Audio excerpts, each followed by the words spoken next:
Bonjour à tous et à toutes. Nous continuons notre série de prédications avec c'est pourquoi que nous nous posons, c'est pourquoi que nous posons à Dieu. Et nous sommes dans la troisième prédication. Alors, aujourd'hui, nous allons voir pourquoi des mauvaises choses arrivent aux gens bien. Alors, la semaine prochaine, nous allons voir pourquoi Dieu utiliserait quelqu'un comme moi, quelqu'un de trop comme ceci, quelqu'un de pas assez comme cela, etc. Et puis au mois de mars, on va enchaîner sur une autre série. La Bible n'a jamais dit que, par exemple, que Dieu veut que notre bonheur. On a tendance à croire ça, que Dieu veut tout le temps notre bonheur. Mais est-ce que c'est vraiment ça? Ou que Dieu te donnera seulement que ce que tu peux gérer? On a tendance à extrapoler certains des versets que nous connaissons, les versets de la Bible que nous connaissons, et quelquefois on se trompe en fait. Donc on verra ça ensemble. Ou autre chose. Peu importe ce que tu fais, tant que tu ne blesses personne. Tu sais, c'est l'extrapolation de cette chose, ma liberté s'arrête là où commencent celles des autres. Oui, jusqu'où en fait? Tu vois? Il y a des limites à ça quand même. Ou peu importe ce que tu crois, tant que tu es sincère, tu vois, si tu veux croire que ton Dieu c'est cette plante avec cette belle fleur rouge qui est là, oui, effectivement, ça fera de mal à personne, mais non, c'est pas ce que dit la Bible en fait. Donc aujourd'hui, en tout cas pour l'instant, nous sommes encore dans ces pourquoi. C'est pourquoi que nous posons. Et cette question qui est certainement la plus fréquemment posée depuis que les hommes existent, c'est pourquoi la misère, pourquoi tous ces enfants meurent, pourquoi. Et derrière ce pourquoi Dieu permet tout ça, il y a la question de justice ou d'injustice. Est-ce que Dieu est juste? Il semble, avec tous ces pourquoi, que Dieu ne soit pas juste. Est-ce que Dieu est toujours équitable? C'est ça, en fait, qui se cache derrière cette question. Mais même dans la Bible, on trouve ce type de question. Ainsi, Abraham a posé la question dans Genèse 18, avec la destruction de Sodome et son neveu Lot qui était là, etc. Il dit à Dieu, toi qui juges la terre entière, n'agirais-tu pas selon le droit? Vous savez, c'est quand il négocie le bout de gras avec Dieu, et s'il y a 50 justes, est-ce que tu détruirais la vie? Et s'il y a, je sais plus combien il dit, 40 ou 30 justes, et puis etc. Bref, voilà. Il, il, il, il, il- il demande à Dieu, est-ce que tu es vraiment juste? Voilà. Ou un Jérémie, par exemple, qui va passer une partie de sa vie à dire à Dieu, mais pourquoi le méchant s'enrichit? Ce n'est pas juste. Les méchants deviennent riches et ne sont pas de bonnes personnes. C'est pas juste. Ou David, quand on lit ses psaumes, ces chants qu'il a écrits, demande à Dieu, pourquoi tu réponds pas à ma prière? Pourquoi? Où tu es? Papa, t'es où? T'es où, papa? Tu vois? Ça ressemble à du plagiat, mais bon, bref. Pourquoi Dieu, tu ne sembles pas juste? Tu vois? Donc ce sont des questions que depuis la nuit des temps, depuis que l'homme est homme, l'humanité se pose. Aujourd'hui, beaucoup de gens se posent, mais pourquoi ton enfant innocent meurt comme ça? Pourquoi tant de personnes innocentes, a priori, de ce que l'on peut voir, meurent dans des pays en voie de développement ou décimés par une maladie, tu vois, ou un simple vaccin que nous, on fait à nos enfants, tu vois, pourrait sauver? Pourquoi tant de catastrophes naturelles? Pourquoi tous ces gens innocents meurent? Je pense que c'est des questions pour lesquelles on devrait essayer de trouver des éléments de réponse. Dire qu'on donne une réponse, ce serait prétentieux. Mais en tout cas, on pourrait discuter et chercher dans la Bible des éléments de réponse. D'ailleurs, c'est ce que je vous propose de faire là ce matin. Euh, mais moi, je suis pasteur depuis 20 ans et je sers le Seigneur depuis 35 ans et je constate que les gens se révoltent plutôt contre Dieu en posant cette question, pourquoi tu permets ceci, quand ça les touche à eux, personnellement. pourquoi cette chose m'arrive à moi, ou pourquoi cette mauvaise chose touche mon enfant, ou mon père, ou ma mère, ou mon ami, tu vois.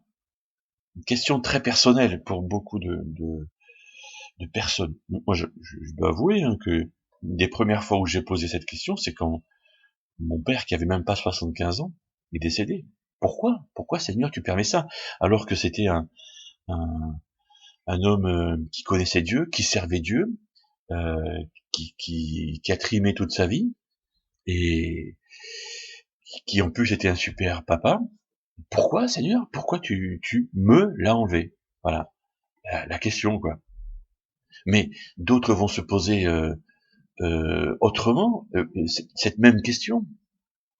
Euh, Pourquoi, Seigneur, j'ai été abusé sexuellement quand j'étais enfant, tu vois? Ah oui, ça pique les yeux, oui. Mais, oui, mais c'est une question légitime en plus, hein. Pourquoi? Un autre pourrait dire, mais pourquoi Dieu, mon mariage a explosé? Pourquoi j'ai pas pu continuer ma vie commune avec mon époux ou ma femme, tu vois? Ou d'autres aimeraient bien trouver un mari ou une femme, ou d'autres pourraient demander à Dieu, mais pourquoi est-ce que mon époux ou ma femme souffre de telle ou telle maladie, ou mon enfant, pire encore, tu vois, pourquoi, ou pourquoi, cette question-là, pourquoi je n'arrive pas à rester, à t'obéir, Seigneur, tu vois, j'essaye de toutes mes forces, mais j'y arrive pas, je chute, je tombe toujours dans le même travers, dans la même désobéissance, dans le même péché, pourquoi? Ça semble comme de l'injustice. Voilà, la question est posée comme de l'injustice. Alors, ce matin, je vais essayer simplement parce que je ne suis pas Dieu, vous l'avez bien remarqué, et je souhaite pas l'être.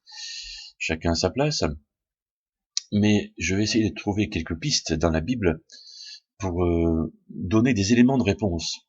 Pourquoi les mauvaises choses se produisent Alors, la première chose que j'aimerais enlever, et là, je veux le faire avant de donner mes 4 points, c'est quand quelque chose de mauvais se passe euh, dans une famille de chrétiens.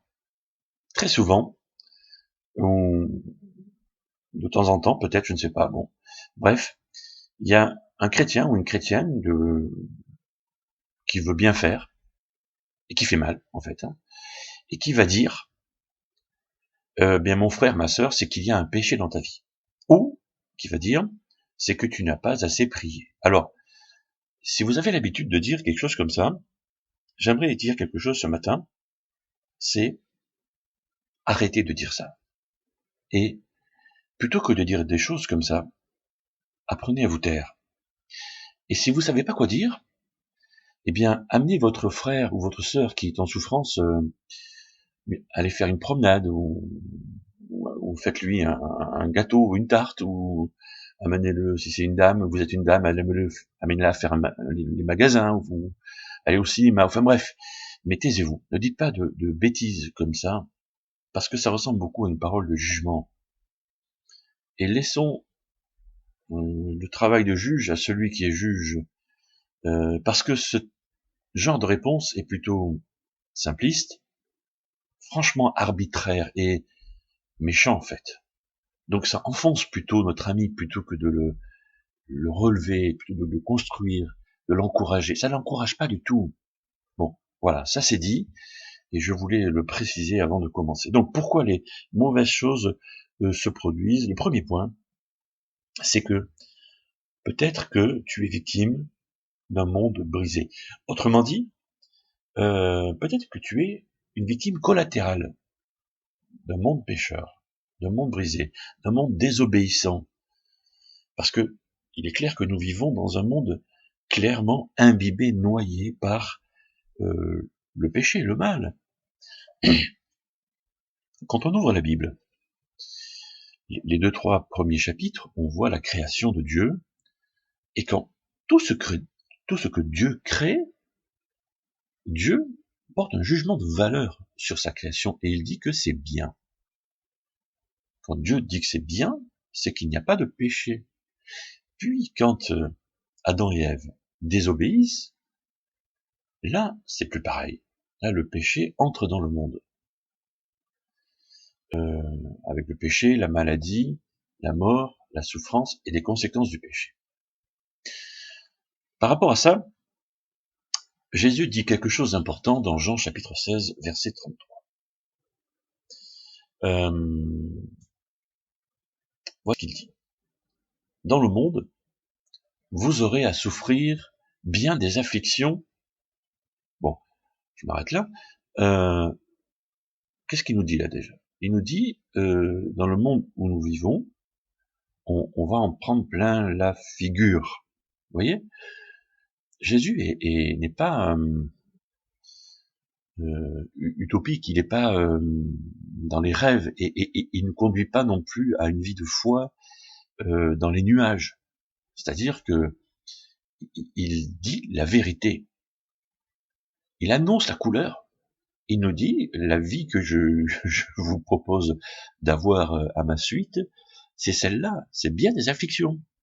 Alors il y a la suite aussi, hein, la suite de ce verset. Mais courage, moi j'ai vaincu le monde. Ce monde-là, Jésus l'a vaincu, il a vaincu à la croix, bien entendu. Et donc là, on a une promesse de Jésus que dans ce monde noyé, imbibé de péché, on va avoir des problèmes, des ennuis, ok, mais Jésus a déjà vaincu ce monde. Et donc, simplement, il nous faut reconnaître que certaines mauvaises choses nous arrivent parce que on est des victimes collatérales de ce monde imbibé, noyé par le péché, par le mal. Un deuxième point, c'est que les mauvaises choses nous arrivent peut-être parce que on l'a attiré sur nous-mêmes. Alors, ça semble contredire ce que je viens de dire il y a quelques minutes, parce que j'ai dit que c'était pas à cause de notre péché. Oui, mais il y a aussi des conséquences à notre péché. Je pose exemple. Imaginez le gars qui a assassiné quelqu'un et qui se retrouve en prison pour 30 ans de prison parce qu'il a tué quelqu'un. Bon, tu ne tueras point, ça a été ce commandement divin a été capté par beaucoup de lois dans beaucoup de pays, et c'est une très bonne chose, et donc le gars est en prison. Ok.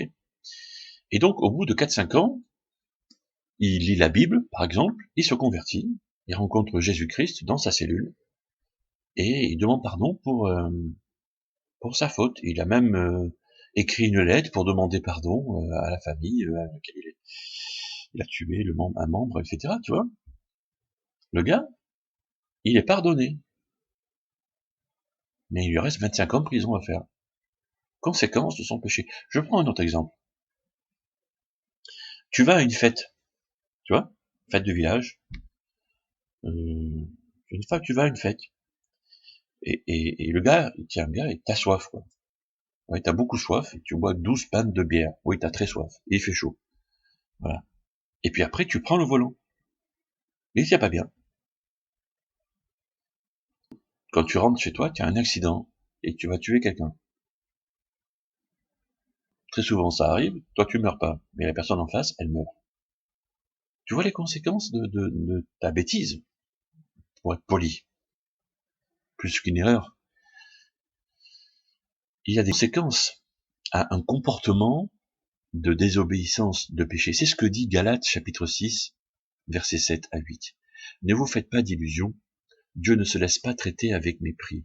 On récolte ce que l'on a semé. Celui qui sème pour satisfaire ses propres désirs d'homme, livré à lui-même, récoltera ce que produit cet homme, c'est-à-dire la corruption. Mais celui qui sème pour l'esprit moissonnera, lui, ce que produit l'esprit, la vie éternelle.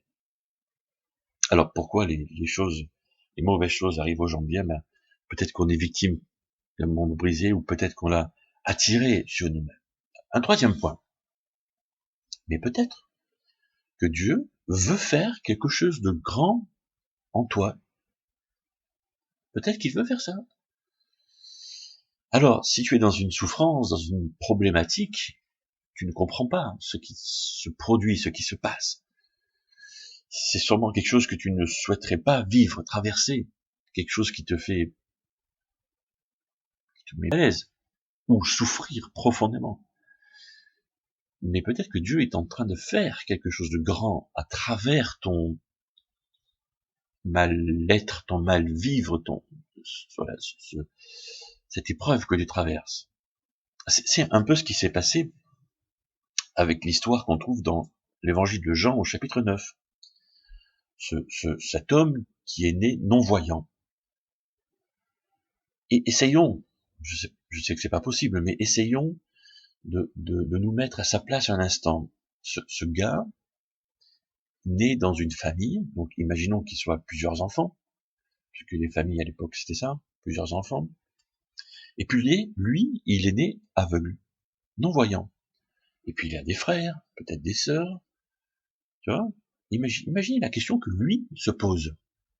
Pourquoi moi, je n'arrive pas à voir, et que mes frères, ils voient, mes sœurs, elles voient. Pourquoi? Pourquoi? C'est exactement la problématique que pose, la question que posent les gens qui sont autour et qui voient cette personne avec ce handicap. La question c'est, est-ce que pendant la conception de cet enfant, les parents étaient dans un péché? Tu vois? Et Jésus répond à cette question. Dans Jean chapitre 9, verset 3. Il dit, Jésus qui dit, ça n'a aucun rapport avec le péché, ni avec le sien, ni avec celui de ses parents. Voilà, quel est le rapport? C'est uniquement pour qu'en lui, tous puissent voir, et d'ailleurs Jésus fait de l'humour aussi, hein. Il parle d'un aveugle et il dit que tous puissent voir à travers un aveugle. C'est un peu l'humour. Bref, tous puissent voir ce que Dieu est capable de faire. Et Jésus crée ici une nouvelle catégorie. Au moment où il rend la vue à cet aveugle, à ce non-voyant, cet homme peut dire, j'étais non-voyant, Jésus m'a guéri, je vois. Nouvelle catégorie. Pourquoi il était aveugle? Pour que Dieu fasse quelque chose de grand à travers son handicap, dépassé, transformé. Dans l'Ancien Testament, quand Joseph a été trahi par ses frères, jeté dans une fosse, vendu comme esclave, faussement accusé, mis en prison, toute une série de catastrophes en fait pour un jeune homme, finalement pour se retrouver le numéro 2 du pays numéro 1 de l'époque, c'est-à-dire l'Égypte, et au bout de toutes ces années de blessures, de frustrations, de pleurs sûrement, hein, on imagine bien, trahi par ses frères quand même, hein, voilà. Il peut sauver le pays qu'il a accueilli, il peut sauver ses frères et toute sa tribu. Nouvelle catégorie donc, il y a un but. Dieu place un but au cœur de ta souffrance. Dieu place un but au cœur de ta douleur. Dieu place un but au cœur de tes frustrations. C'est génial. Il y a une nouvelle catégorie. Tu ne souffres pas juste pour souffrir. Tu souffres pour un but que Dieu veut accomplir au travers de ta souffrance. Dieu veut faire quelque chose de grand au travers de cette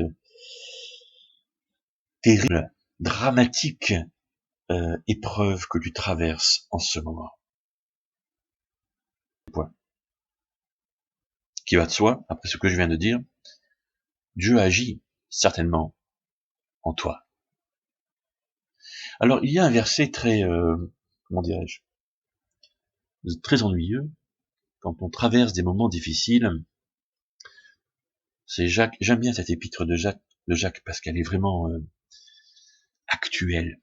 Voilà, elle est vraiment, elle parle franchement, quoi. Elle est vraiment top. Bref, Jacques chapitre 1er, versets 2 et 3. Mes frères, et je rajoute mes sœurs, pas de raison, quand vous passez par toutes sortes d'épreuves, considérez-vous comme heureux.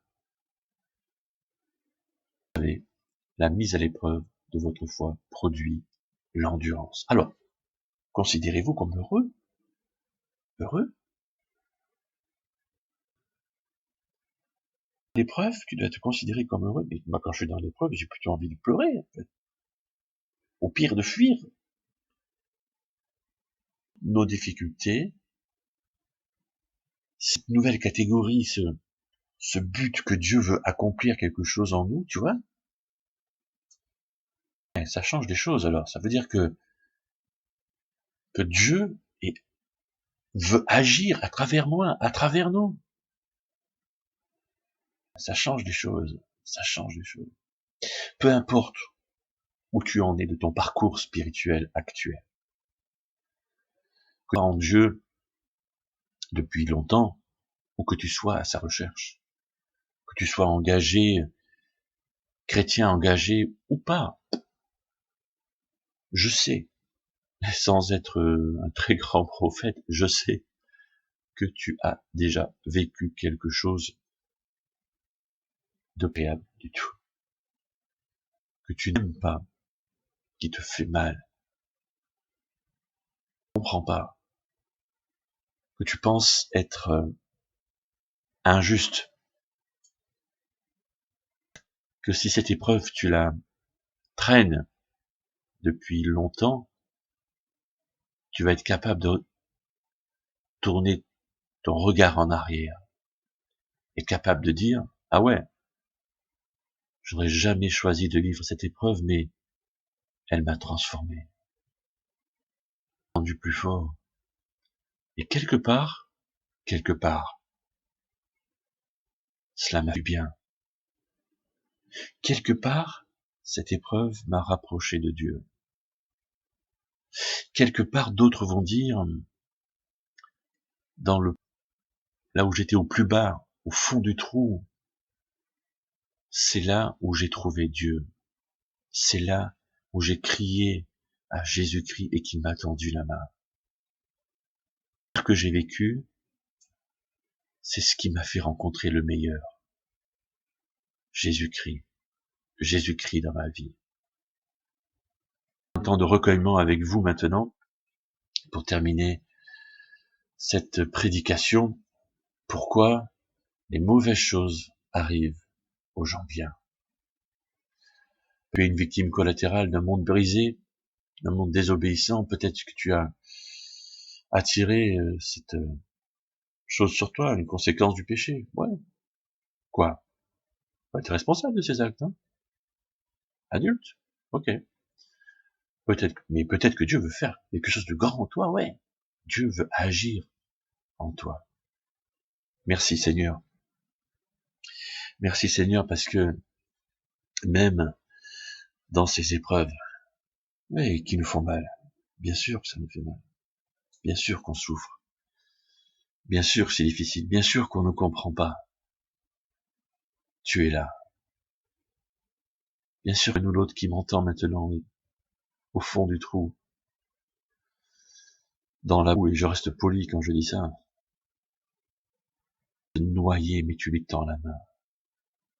Il peut crier à toi, Jésus-Christ, et tu le saisis par la main, parce que tu veux faire quelque chose de grand en lui, en elle. Tu veux agir. Nous l'autre aimerait te dire, Seigneur, donne-moi de la paix dans le désordre de ma vie. Donne-moi la guérison.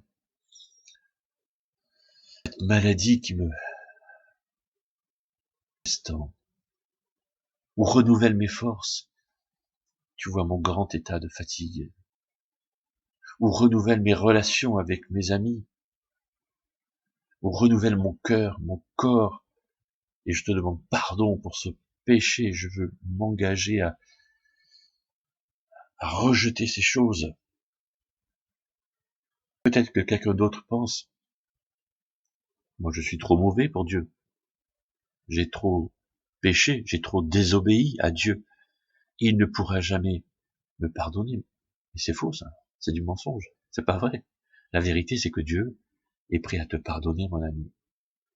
Tous tes péchés. Pardon. Pardon Seigneur pour mon péché, pardon pour ma désobéissance, pardon pour, dis-lui, mon cœur, te pardonne, Dieu pardonne celui qui sincèrement confesse ses fautes. Il n'est jamais trop tard pour changer de vie. Jésus, le parfait, est devenu péché pour toi. Il est mort, il est ressuscité pour que quiconque invoque son nom soit sauvé. C'est ça, le salut, mon ami. D'entre nous sont à un point tellement bas dans leur vie, mais peuvent détourner le regard, regarder en arrière et se dire, jamais choisi ce chemin. De crier à Dieu.